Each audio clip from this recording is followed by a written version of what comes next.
अस्सलाम वालेकुम मोअज़्ज़िज़ तलबा व तालिबात। मेरा नाम सैयद कमर अब्बास है।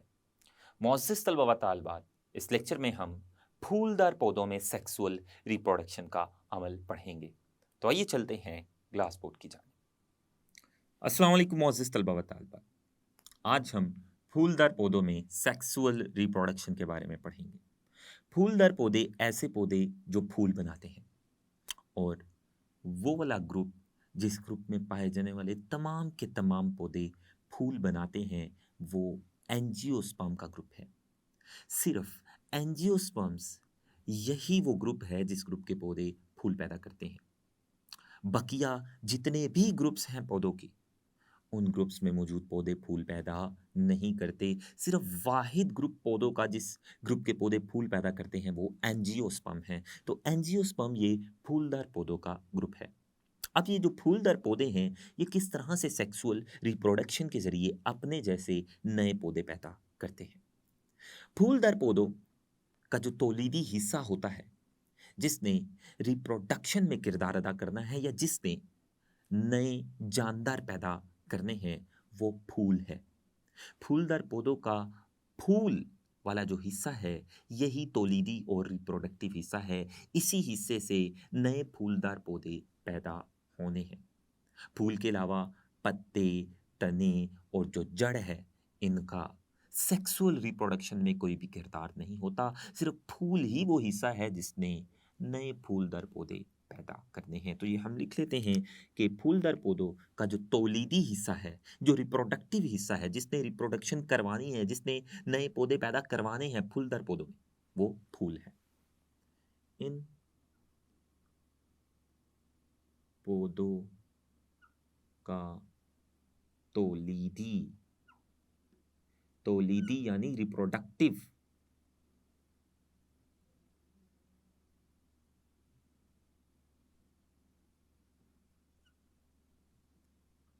हिस्सा फूल है।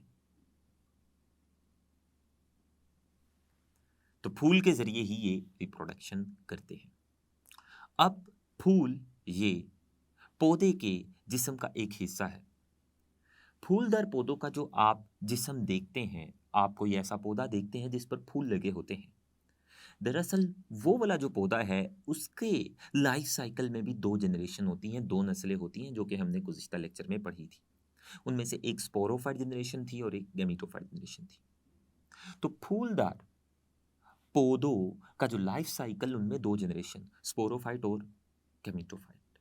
और हमने पढ़ा था कि स्पोरोफाइट जनरेशन साइज़ में बड़ी होती है और खुद मुख्तार होती है।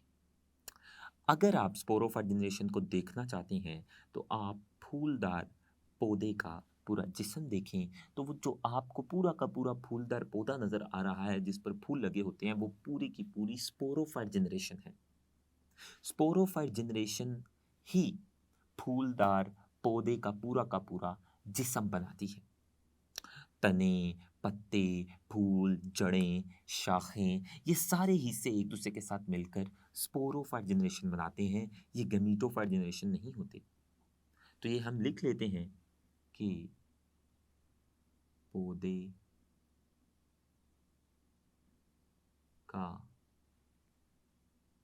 ज़ाहिरी जिस्म स्पोरोफाइट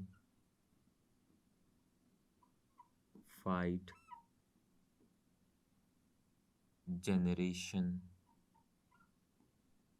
की नुमाइंदगी करता है। चूँकि सिर्फ फूल ही सेक्सुअल रिप्रोडक्शन में हिस्सा लेता है, बाकी हिस्सों का कोई किरदार नहीं होता, इसलिए हम फूल की तफ़सील जानेंगे। हम फूल की साख्त पढ़ेंगे, हम फूल के मुख्तलिफ हिस्सों के नाम पढ़ेंगे और उन हिस्सों का सेक्सुअल रिप्रोडक्शन में किरदार भी जानेंगे। तो फूल की साख्त और फूल के हिस्से।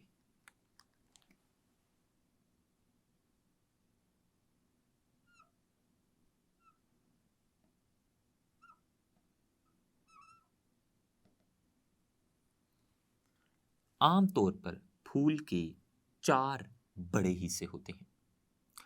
फूल के वो चारों के चारों जो बड़े हिस्से होते हैं, हम उनको फूल की डायग्राम बनाकर उनकी निशानदही करेंगे और उनका फूल के लिए जो किरदार है, पौधों की सेक्सुअल रिप्रोडक्शन में जो किरदार है, उस किरदार पर भी रोशनी डालेंगे। तो सबसे पहले हम फूल की डायग्राम बनाएंगे और फूल की डायग्राम से हम फूल के मुख्तलिफ हिस्सों की निशानदही करेंगे और उनके नाम जानेंगे। तो सबसे पहले हम फूल की डंडी बनाएंगे।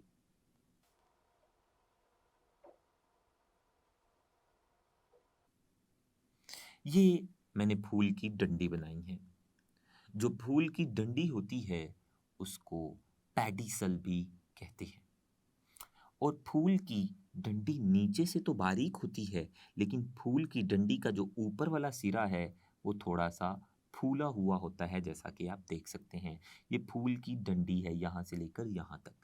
नीचे वाला जो हिस्सा है फूल की डंडी का, लंबा सा हिस्सा, ये बारीक है, लेकिन फूल की डंडी का जो ऊपर वाला सिरा है वो मोटा हुआ होता है, फूला हुआ होता है। इसे टोरस कहते हैं। टोरस। जबकि ये जो फूल की डंडी का ऊपर वाला हिस्सा है जो फूला हुआ है और जिसे टॉरस कहते हैं, इस हिस्से से फूल के मुख्तलिफ हिस्से निकलते हैं। फूल का जो सबसे पहला हिस्सा है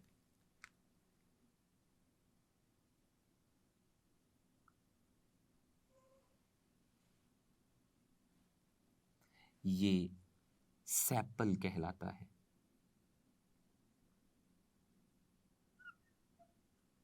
सेपल्स।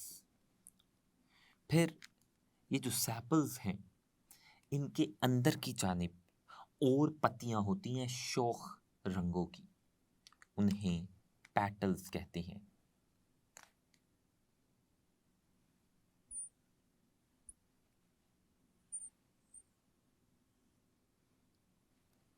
इनको पेटल्स कहते हैं।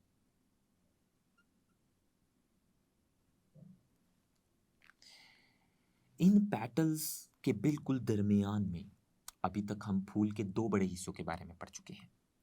फूल का जो सबसे बैरूनी हिस्सा होता है बाहर की जानिब, जिनके अंदर पेटल्स या फूल की पत्तियां होती हैं शोख रंगों की, उनके बाहर सब्ज रंग की पत्तियां होती हैं। फूल जब कली के मरहले में होता है, तो फूल जब छोटा सा फूल होता है और वो कली के मरहले में होता है, तो वो फूल के इर्द गिर्द जो पत्तियां होती है सब्ज रंग की, उन्हें सेपल्स कहते हैं, जिन्होंने पूरे फूल को घेरा हुआ होता है। और जब फूल खुलता है, खिलता है, तो वो जो सब्ज रंग की पत्तियां होती हैं वो नीचे की जानिब हो जाती हैं, जिन्होंने पहले पूरे फूल को घेरा हुआ था। फूल के सारे हिस्से उस सब्ज रंग की पत्तियों के अंदर मौजूद थे। लेकिन जैसे ही फूल खिलेगा तो वो सब्ज रंग की पत्तियां खुल जाएंगी, नीचे की जानिब हो जाएंगी और अंदर से शोख रंग की पत्तियां निकलेंगी, जिन्हें पेटल्स कहते हैं।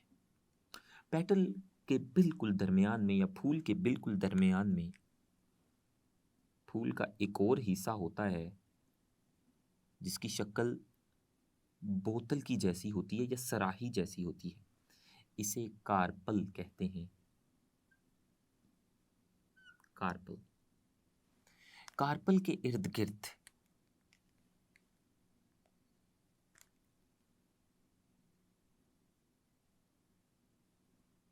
लंबे लंबे धागानुमा हिस्से भी होते हैं।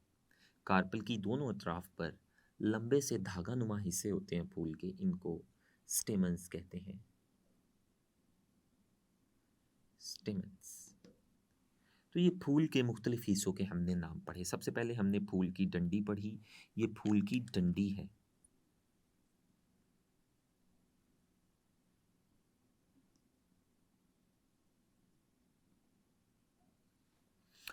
डंडी का जो ऊपर वाला हिस्सा था वो फूला हुआ था, थोड़ा सा बड़ा था, उसको टॉरस कहा। फिर हमने फूल का सबसे बैरूनी हिस्सा पढ़ा जो कि सेपल था। फिर सेपल के अंदर पेटल्स होती हैं, शौख रंग की पत्तियां होती हैं, जबकि सेपल्स ये सब्ज रंग की पत्तियां होती हैं आमतौर पर। फिर हमने फूल का सबसे दरमियानी हिस्सा पढ़ा जो फूल के बिल्कुल मरकज में दरमियान में होता है, उसको कार्पल कहते हैं, जिसकी शक्ल सराही जैसी होती है या बोतल जैसी होती है। फिर हमने फूल का एक और हिस्सा पढ़ा जो कि धागा नुमा धागे की तरह बारीक होता है, उसका ज्यादातर हिस्सा धागे की तरह बारीक होता है, उसको स्टेमन का। अब हम इन हिस्सों की मजीद तफसील जानते हैं। ये जो फूल के मुख्तलिफ हिस्से हैं ये घेरों की शक्ल में तरतीब पाए होते हैं। ये जो सबसे बैरूनी हिस्सा था फूल का, जिसको हमने सैपल्स कहा था, सैपल ये सब्ज रंग की पत्तियां होती हैं और ये तादाद में एक दो नहीं होती बल्कि ज्यादा होती हैं। बहुत सारी सैपल्स ग्रीन या सब्ज रंग की पत्तियां होती हैं जो कि फूल का सबसे बैरूनी हिस्सा बनाती हैं। तो ये जो सैपल्स हैं, सब्ज रंग की पत्तियां, ये तादाद में बहुत ज्यादा होती हैं, कम से कम 4 या 5 या इससे ज्यादा। और ये फूल के सबसे बाहर एक घेरा बनाती है जो कि गोल सा घेरा होता है। तो वो जो सैपल्स होती हैं जो फूल के सबसे बाहर एक घेरा बनाती हैं, और 4 या 5 सैपल्स का गिरोह होता है जो कि गोल शक्ल में तरतीब पाया होता है। गोल शक्ल में वो सारी की सारी जो सैपल्स हैं वो तरतीब पाई होती हैं और एक गोल सा घेरा बना लेती हैं। तो सैपल्स 5, 6 या 4 सैपल्स के मिलने से जो फूल के सबसे बाहर एक गोल सा घेरा बनता है उसको कैलिक्स कहते हैं। तो कैलिक्स क्या है? बहुत सारी सैपल्स जो कि सब्ज रंग की पत्तियां हैं, ये एक दूसरे के साथ मिलेंगी, एक ही फूल की सारी सैपल्स एक दूसरे के साथ मिलकर एक घेरा बना लेगी, एक गिरोह बना लेंगी। तो वो जो सैपल्स का गिरोह होता है, बहुत सारी सैपल्स का ग्रुप होता है, घेरा होता है फूल के बाहर, कली के मरहला में जिस घेरा ने पूरे के पूरे फूल को घेरा हुआ होता है उसको कैलिक्स कहते हैं। तो सबसे पहले हम कैलिक्स के बारे में जानेंगे।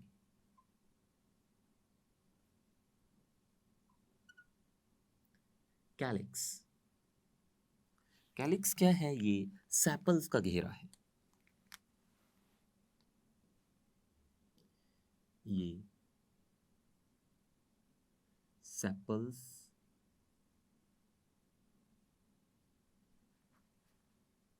का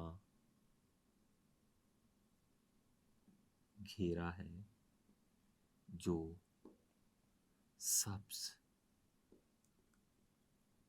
रंग का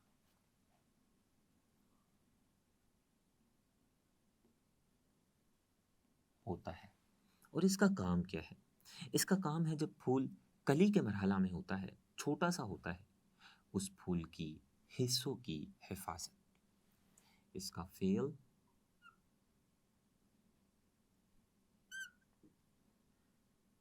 कली के मरहला में मौजूद फूल के अंदरूनी हिस्सों की हिफाजत है। तो ये था कैलिक्स। जो दूसरा घेरा है फूल का वो है क्रोला। क्रोला ये क्या है? सैपल्स की अंदरूनी जानिब पेटल्स, शौख रंग की पत्तियां, उन्हें पेटल्स कहते हैं। ये पेटल्स एक दो नहीं होती, ये बहुत सारी होती हैं। पेटल्स की तादाद फूल के अंदर बहुत ज़्यादा होती है। तो ये जो इतनी ज़्यादा पेटल्स होती हैं फूल के अंदर, सैपल्स की अंदर की जानिब, ये पेटल्स भी एक दूसरे के साथ मिलकर एक घेरे की शक्ल इख्तियार कर लेती हैं। एक ग्रुप बनता है पेटल्स का, जिस ग्रुप की शक्ल गोल होती है, घेरे की शक्ल की होती है। तो वो जो बहुत सारी पेटल्स सैपल्स के अंदर होती है शौख रंग की, उन पेटल्स के मिलने से जो ग्रुप बनता है, बहुत सारी पेटल्स का जो घेरा बनता है फूल के अंदर, उनको क्रोला कहते हैं। तो क्रोला ये पेटल्स के घेरे को कहते हैं। दूसरा हिस्सा है क्रोला। तो जो क्रोला है ये पेटल्स के घेरे को कहते हैं। ये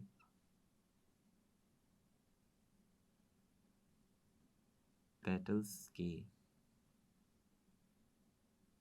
घेरे को कहते हैं। बहुत सारी पेटल्स एक दूसरे के साथ मिलती हैं और उनका जो घेरा बनता है उसे क्रोला कहेंगे। और पेटल्स का जो रंग है वो शोख रंग होता है। ये शोख रंग की पत्तियां हैं और इन्हीं पत्तियों के मिलने से क्रोला बनता है। दरअसल क्रोला की जो इनफरादी इकाइयां हैं जिनके मिलने से क्रोला बनता है वो पेटल्स हैं। अब जो पेटल्स या क्रोला है इसका फेल क्या है? इसका फेल है परिंदों और हशरात को अपनी तरफ खींचना। इनका जो रंग है वो शोख रंग होता है, जिसकी वजह से परिंदे और हशरात पेटल्स की तरफ खींचे चले आते हैं।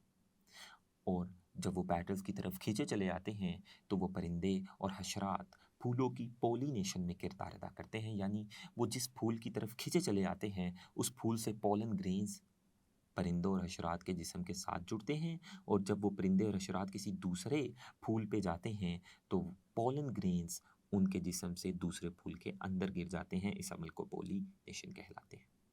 तो पोलिनेशन ये पेटल्स की बदौलत होती है। पेटल्स का पोलिनेशन में बड़ा अहम किरदार है। तीसरा जो घेरा होता है या तो तीसरा हिस्सा है वो है स्टेमन। स्टेमन भी फूल के अंदर एक दो नहीं होते बल्कि बहुत ज़्यादा होते हैं।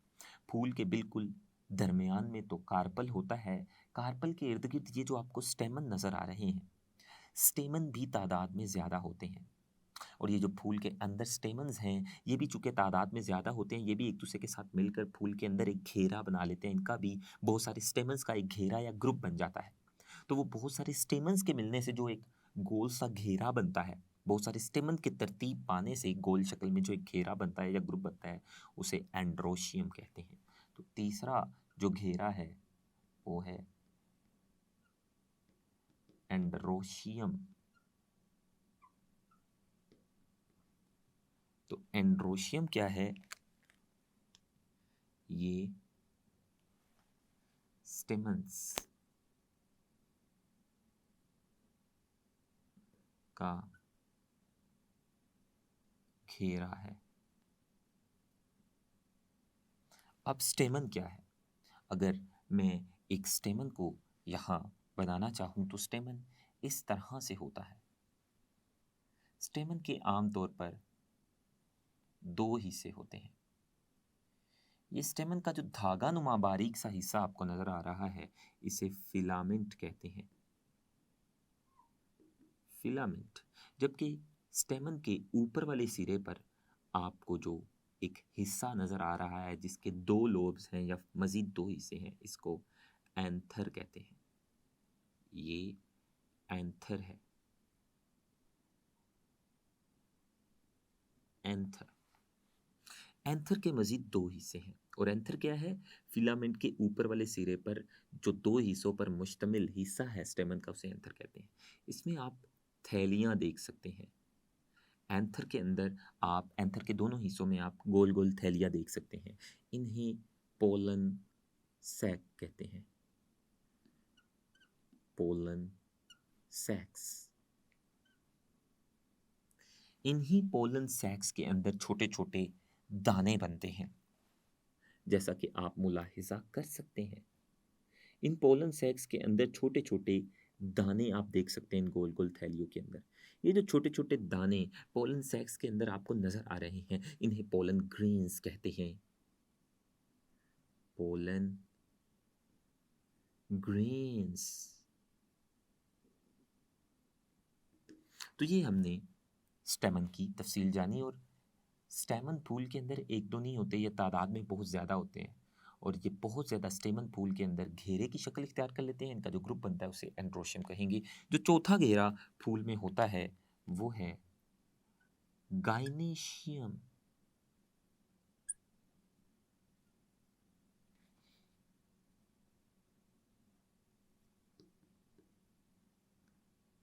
गाइनेशियम क्या है? जो फूल का सबसे मरकजी हिस्सा था दरमियान में, जिसको हमने कार्पल कहा था। कार्पल भी तादाद में एक नहीं बल्कि एक से ज़्यादा होते हैं। फूल के अंदर ये जो बोतल की तरह का या सराही की तरह का जो हिस्सा है इनकी तादाद भी एक से ज़्यादा होती है। और ये बहुत ज़्यादा कार्पल्स एक दूसरे के साथ तरतीब पाकर एक घेरे की शक्ल इख्तियार कर लेते हैं फूल के मरकज में। तो बहुत ज़्यादा कार्पल्स का जो ग्रुप बनता है या घेरा बनता है जो फूल के बिल्कुल मरकज में बनता है उसे गाइनेशियम कहते हैं। तो गाइनेशियम क्या है? ये कार्पल्स का घेरा है। बहुत ज्यादा कार्पल्स एक दूसरे के साथ तरतीब पाते हैं और उनके तरतीब पाने से फूल के मरकज में एक घेरा बनता है। उस घेरे को, जो बहुत ज्यादा कार्पल्स पर मुश्तमिल है, कार्पल्स के गिरोह को, ग्रुप को गाइनेशियम कहते हैं, जो कि चौथा घेरा है या फूल का चौथा हिस्सा है। अगर हम एक कार्पल का यहाँ तफसीलन साख्त बनाए तो वो कुछ इस तरह से होगा। ये एक कार्पल है जो कि फूल के बिल्कुल मरकज में होता है।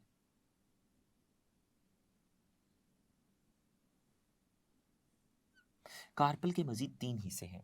कार्पल का ये जो नीचे वाला गोल सा हिस्सा होता है बैजवी शक्ल का, इसको ओवरी कहते हैं।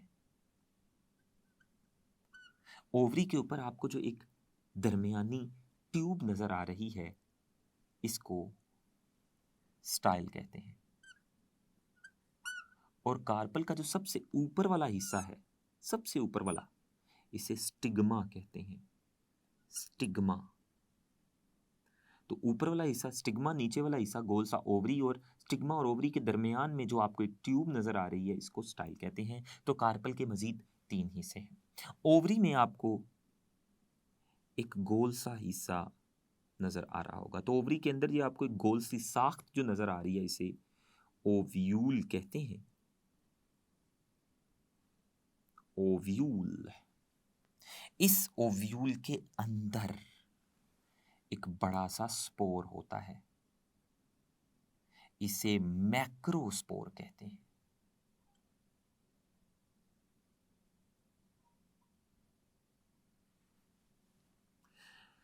तो गाइनोशियम बहुत ज्यादा कार्पल्स के मिलने से बनता है, और हमने कार्पल की भी साख्त यानी कार्पल के मुख्तलिफ हिस्सों के बारे में पढ़ा।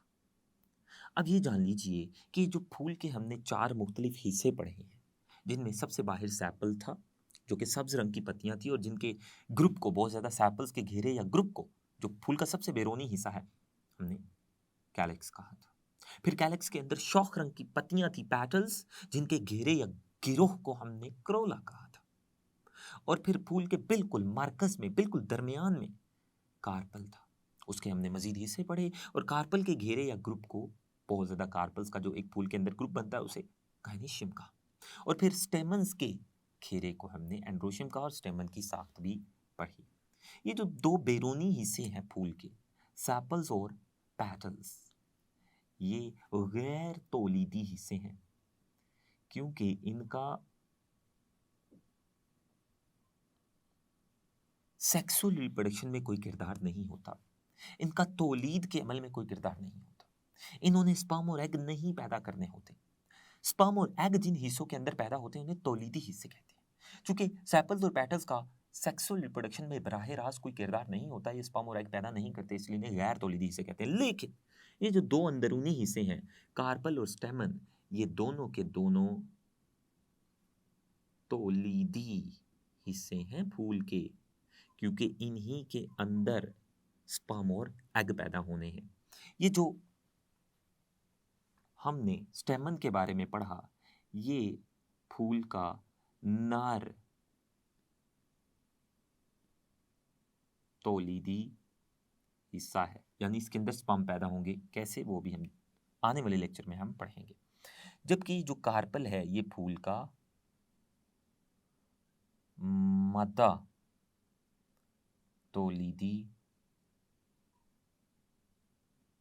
हिस्सा है, क्योंकि इसके अंदर एग पैदा होगा। लेकिन कैसे, ये हम आने वाले लेक्चर में पढ़ेंगे। मोअज़्ज़िज़ तलबा व तालिबात, इस लेक्चर में हमने फूल की साख्त के बारे में जाना, फूल के 4 बड़े हिस्सों के बारे में जाना, जिसमें हमने स्टेमन्स के बारे में पढ़ा, पैटल्स के बारे में पढ़ा, एंड्रोशियम जो कि स्टेमन्स के घेरे को कहते हैं, उसके बारे में पढ़ा, और गाइनोशियम जो कि कार्पल्स के घेरे को कहते हैं, उसके बारे में पढ़ा। फिर हमने स्टेमन और कार्पल्स की मजीद हिस्सों के बारे में पढ़ा कि स्टेमन के 2 मजीद हिस्से होते हैं, जिन्हें फिलामेंट और एंथर कहते हैं, और कार्पल के मजीद 3 हिस्से होते हैं, जिन्हें ओवरी, स्टाइल और स्टिग्मा कहते हैं। आने वाले लेक्चर में इंशाल्लाह हम ये जानेंगे कि किस तरह से बीज बनता है और वो जो बीज है वो कैसे नया पौधा पैदा करता है। अल्लाह हाफिज़।